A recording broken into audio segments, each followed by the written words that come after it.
There's a harsh truth that no one will ever say to your face. A woman's past is not just a collection of stories. It's a series of psychological imprints, as Carl Jung called them, that shape her present and your potential future. We've gotten used to ignoring the warning signs, writing them off as a complicated personality or modern values. But what if these signs aren't random? What if they are clear markers, pointing to deeply ingrained behavioral patterns, to the very shadow she hides, even from herself? Today, we're going to break down 7 hidden signs of a woman whose intimate history is too extensive to build anything real with. And make sure you watch until the end, because the 7th sign isn't just a red flag. It's practical proof you can verify for yourself, and it will save you years of your life.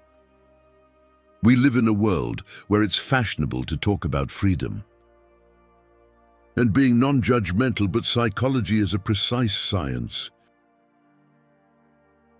And it confirms that every significant experience, especially in intimate relationships, leaves a mark on our soul. Jung said that we all wear a persona, a social mask we show to the world. It can be charming, confident, free and open, but behind this mask always lies the shadow, the repressed unconscious part of the personality where all traumas, disappointments and learned behaviors accumulate. And the more superficial connections a woman has had, the more her shadow has learned to defend, manipulate and survive rather than to love and trust. Understanding how a woman's past affects a relationship isn't about judgment, it's about diagnosis. So you don't end up as a patient in someone else's drama. Sign 1, the illusion of intimacy. Comfort as a warning, SIGL. The first sign is a masterful trap that 9 out of 10 men fall into, mistaking a red flag for a green light. She seems incredibly open and confident when it comes to intimacy. She discusses the physical aspects of a relationship with an ease that is at first disarming and even impressive. You think here she is, a modern woman free of complexes, who knows what she wants, but as Jung would say, we must look not at the persona, the mask shown to the world, but at what lies behind it and what's hiding. Here is a disturbing paradox. This ease is not a sign of healthy confidence. It's a symptom of the complete absence of the natural, emotional barriers that should exist at the start of any healthy relationship. A healthy female psyche instinctively protects its vulnerability. A little shyness, a gradual warming up, a bit of awkwardness. These aren't outdated concepts. They are functioning psychological safeguards that protect the sacred process of two people growing closer. They signal that what is happening is important and valuable. But when a woman handles the topic of intimacy, like a seasoned soldier who has seen dozens of battles, without the slightest sense of reverence, it indicates that the attachment mechanism itself has been damaged. Her boundaries have been crossed so many times that they've simply been eroded, devalued and turned to dust. She can discuss intimate details with the detachment of a surgeon, because for her, it has ceased to be a sacred act and has become mere physiology, a routine and almost mechanical process.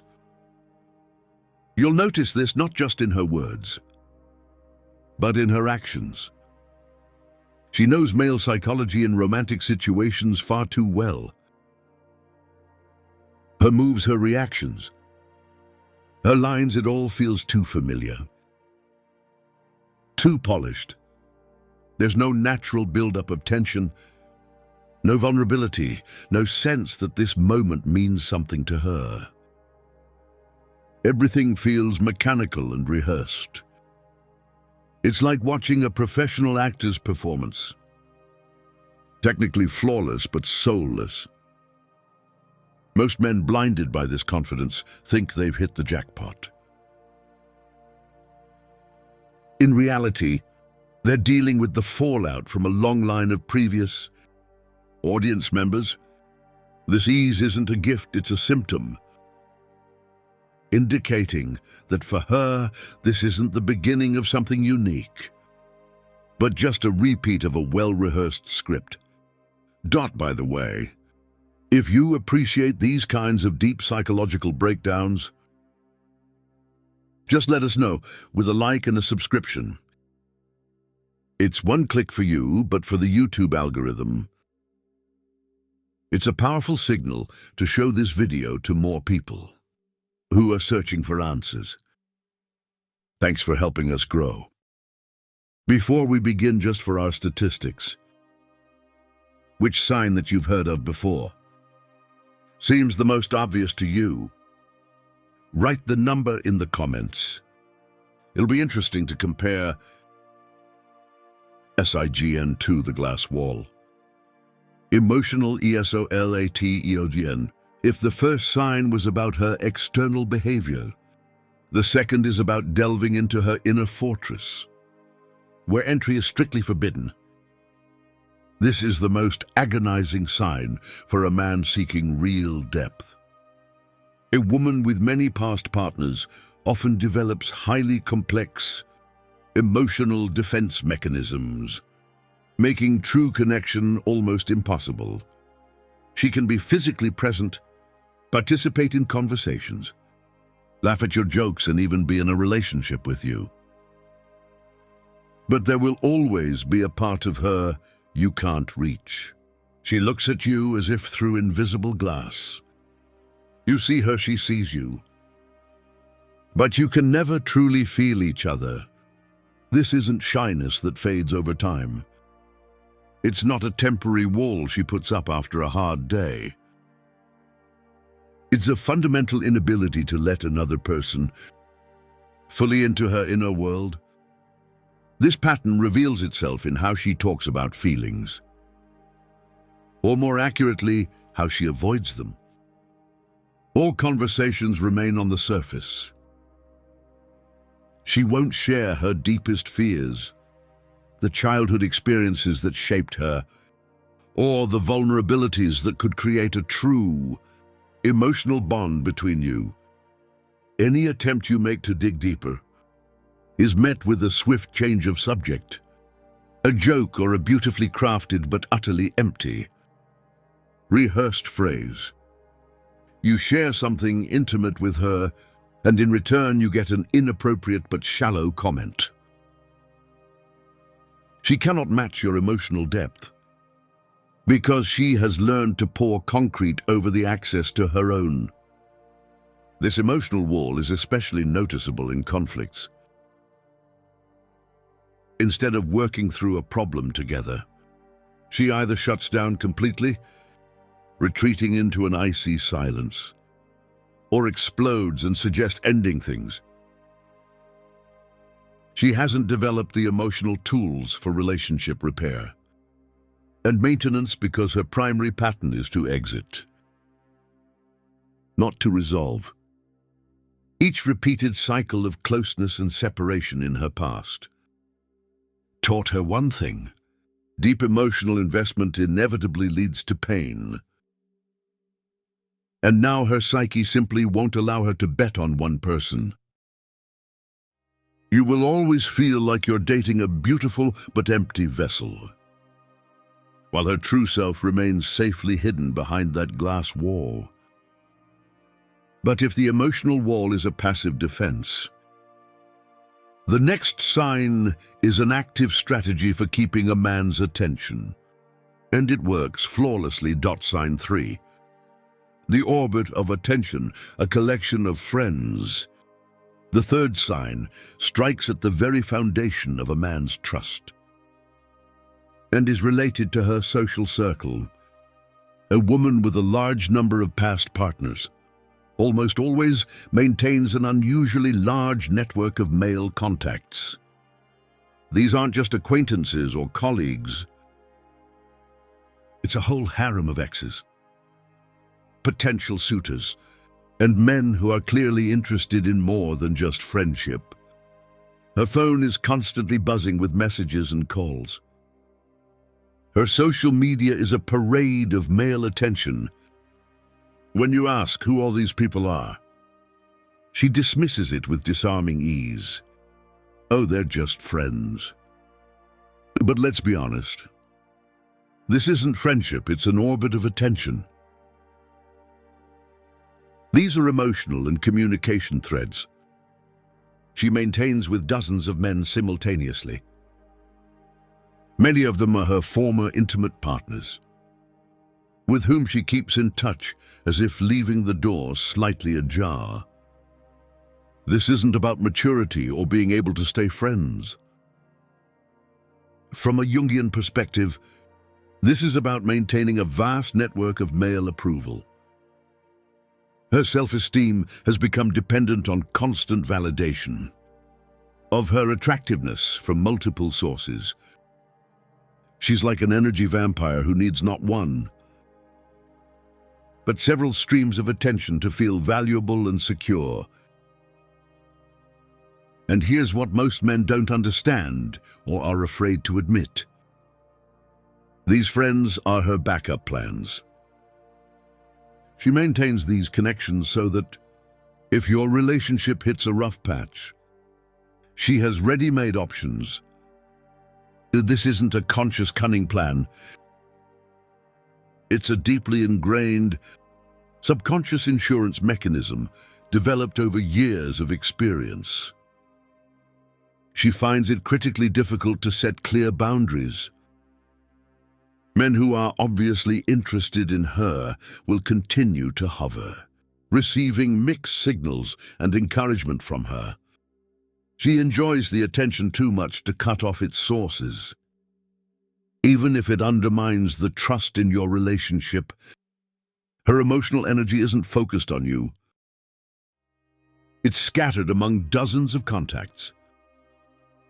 She cannot fully invest in building something deep with one man, because her psyche demands constant fuel from an entire entourage of admirers. SEG, Infar.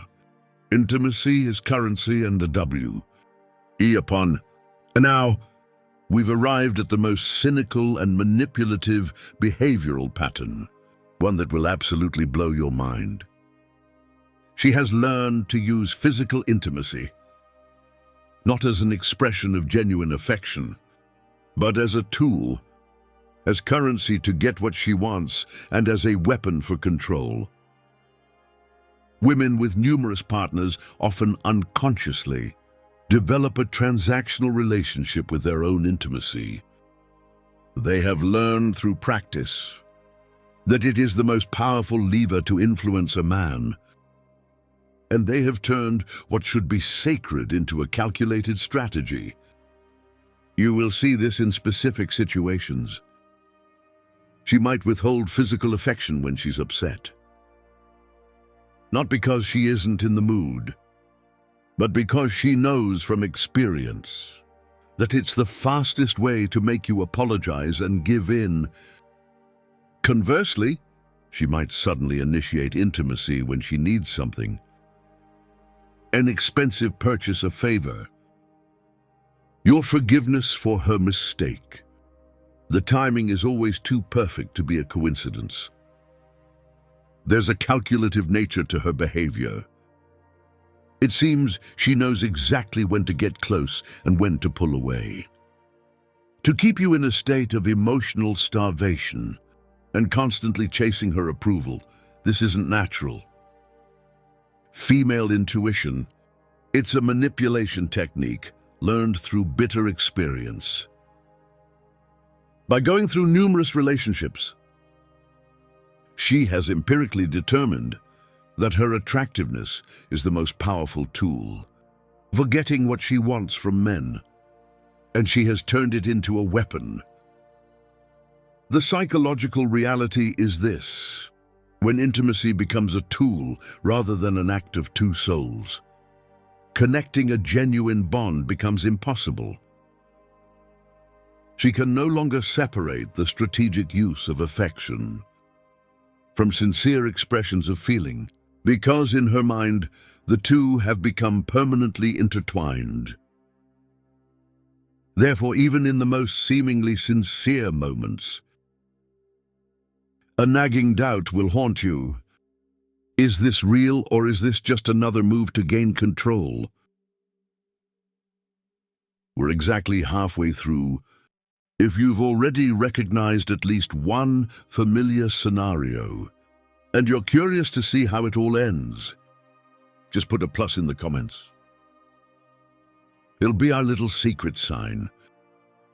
Think intimacy as a weapon is the height of cynicism. Oh no.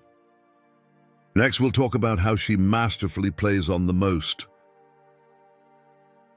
delicate strings of a man's soul to get what she wants. Sign 5. Surgeon of the male soul, the art of Emma and IP, or let I.O.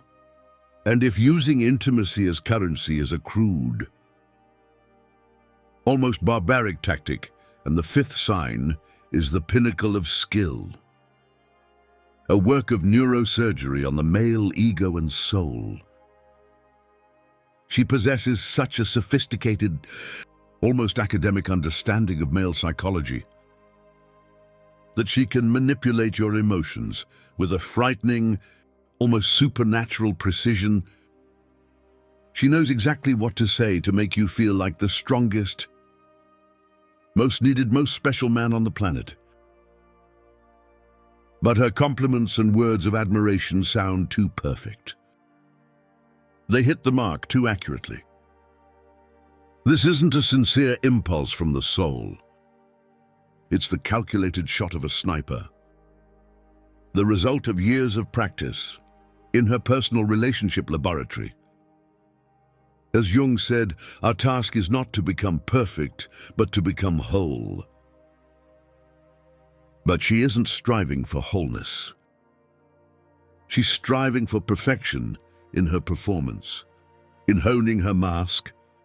She has an incredibly fine-tuned sense of male insecurities and masterfully knows how to play on them.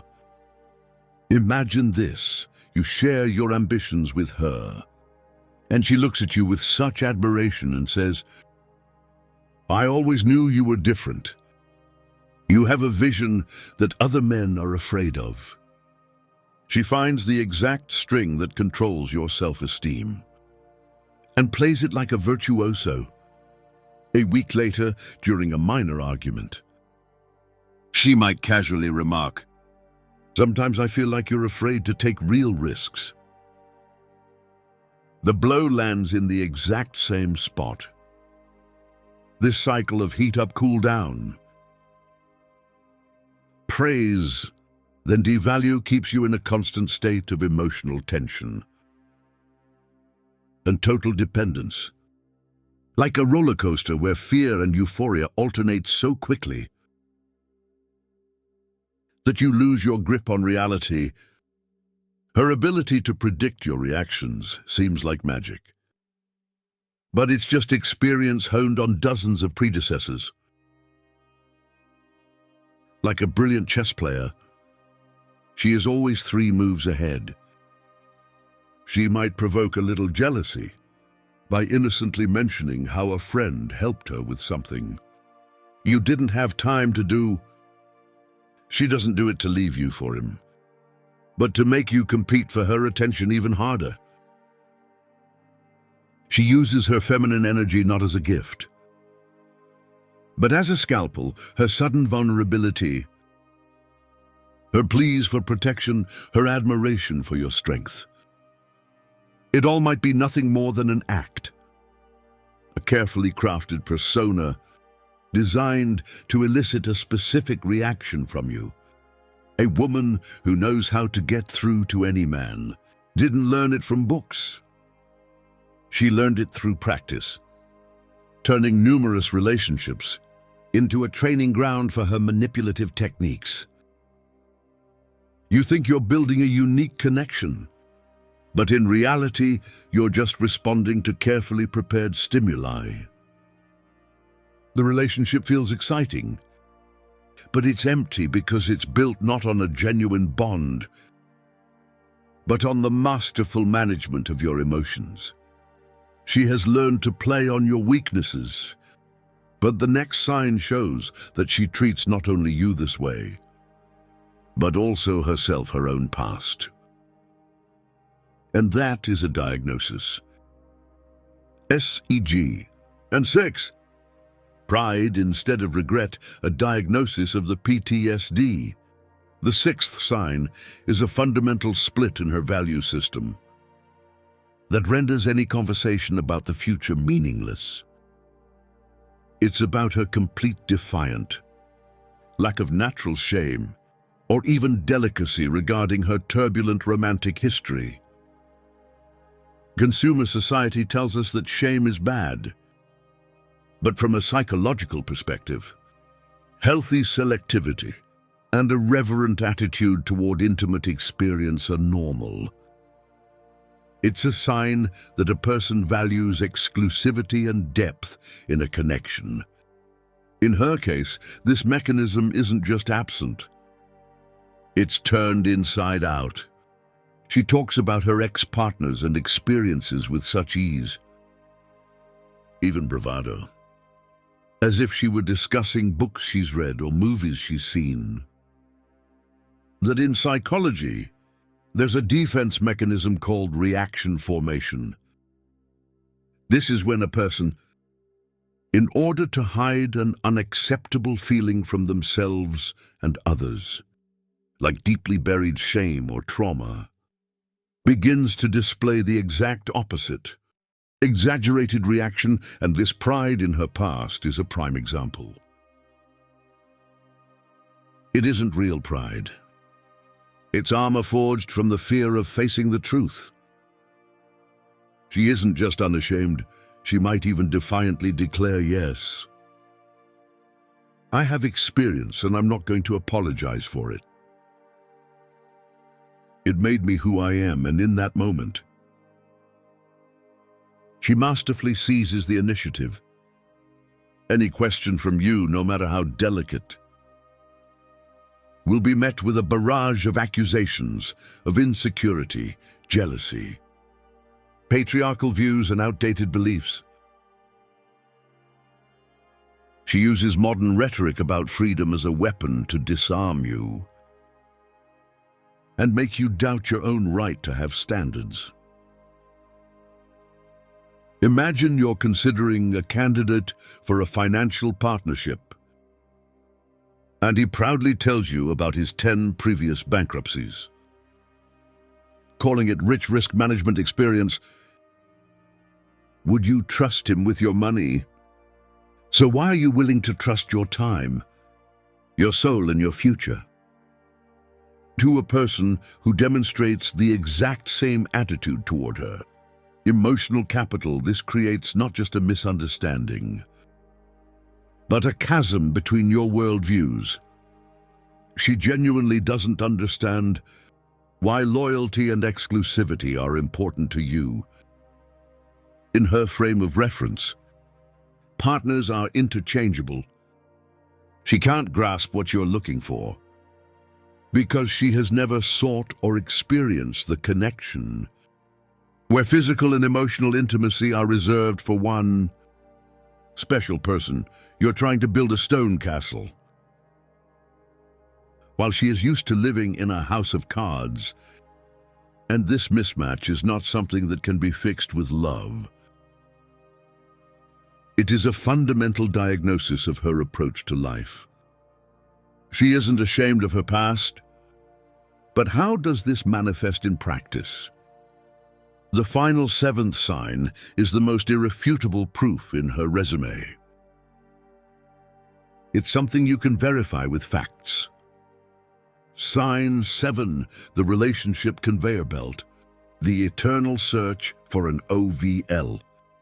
Tittle. And now we come to the final, most objective and irrefutable sign. This isn't speculation or psychology. This is the cold, hard statistic of her life.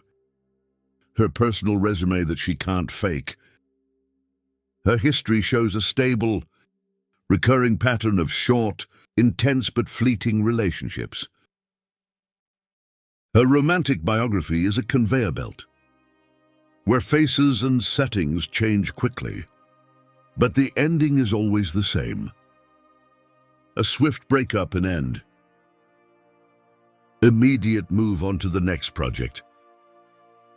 She might describe this as a series of mismatches or mutual decisions. But behind these words lies her total inability to maintain long-term. Emotional investment in one person. In psychology, this is called novelty seeking. Her brain is likely addicted to the dopamine rush that comes with the initial stage of a relationship. The chase, the passion, the newness. But when this natural drug wears off, and it's time to build a deeper connection, based on oxytocin and attachment, which requires work, patience, and compromise. She gets bored. She starts to feel restless, irritated, and subconsciously looks for an excuse to destroy what exists and go searching for another hit. She always has a ready explanation for why each of her previous relationships ended. And in these explanations, she always portrays herself as a victim of circumstances. She will never admit that the only common denominator in all these stories was her. She is the eternal girl, quella eterna, in Jungian terms, refusing to grow up and take responsibility for her choices. If her history lacks a single example of a relationship that lasted longer than the conventional honeymoon period, say a year or two, it isn't bad luck. It's a pattern. Check the facts. Ask simple questions about the duration of her previous connections. You will see a repeating cycle. The first few months are idealization and intense passion. Then at the first sign of trouble, devaluation begins. She starts noticing flaws in you that once seemed endearing. She becomes cold looks for conflicts, and then comes the end. A cold breakup with the line, "We're just too different," or "I don't deserve you." She's addicted not to love, but to the adrenaline of the chase. She is like a tourist who loves watching movie trailers, but never finishes a single film. She may sincerely say she wants a family, but her actions scream the opposite. She simply doesn't have the emotional tools to build for the long term, because she has spent her whole life as a sprinter, not a marathon runner. Conclusion. Integrating the shadow. How to make the right choice. Recognizing these 7 signs is not a reason for hatred or judgment. It is a reason for sober analysis and, most importantly, for deep self-discovery. Carl Jung argued that the goal of life is to integrate the shadow. That is, to become aware of and accept our oppressed darker sides. The irony is that in trying to figure her out, a man gets a unique chance to figure himself out. Before rushing to save or fix her, he must ask himself the most important question. Why am I drawn to this chaos? Why does my soul respond to this drama? Often the answer lies in his own shadow. in his unintegrated feminine side. The anima, perhaps, he is drawn by a savior complex, a subconscious desire to heal her, to symbolically heal something within himself. Or conversely, he is attracted to her apparent strength and freedom, because he lacks those qualities himself. Experience changes people. An extensive, chaotic, intimate experience changes a woman. Rewiring her approach to intimacy, trust and commitment to ignore these changes is to voluntarily sign up for the role of another exhibit in her collection and extra in her endless play. You deserve a woman who values exclusivity, who has the emotional tools to build a long-term relationship, who sees your connection as something unique and sacred, not just another episode to lower your standards. For someone whose past screams of an inability to give you what you seek is a betrayal of yourself. It's like in business you wouldn't invest all your assets in a company with a terrible credit history and a series of failed projects. So why are you willing to do that with your life? And now for the most important question I want to ask you. When faced with signs like these, what did you feel more often? The desire to save and fix the person, or an instinctive repulsion and the urge to run? Now press pause and write your honest answer in the comments. This isn't for me. It's for you to acknowledge your first true reaction. That reaction is the voice of your intuition, your true self, unobscured by illusions and hopes that remember. A high-value man who is aware of his goals deserves a high-value woman who can match his commitment and emotional depth. Choosing a partner is the most important decision you will ever make. It determines your peace of mind, your financial well-being, and your legacy. Don't settle for less. Make a conscious choice for your future, not for someone else's complicated past.